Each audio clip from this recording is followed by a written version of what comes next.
เพื่อนๆจ๋าลิ้นมะดองหมักกะทันนะจ๊ะอันนี้ล้างแช่น้ำปูนแล้วก็ล้างเกลือออกแล้วเนี่ยค่ะมะขามน่ะทำไปแล้วทำไม่รู้ได้ยังไงมะขามนะคะ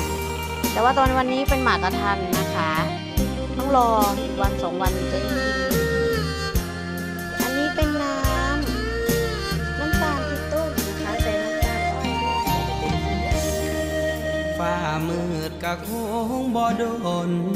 เห็นสนตาเว้นยามเศร้าน้องเอ๋ยเศร้าสาอย่างเอา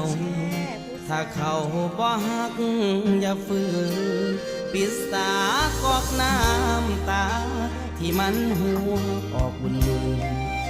ไปแล้วเขาคงบอกคืน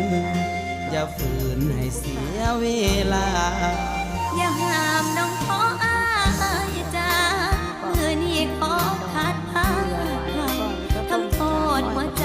หนาวที่หักเขาบ่มือตาขออักอยู่ผู้เดียว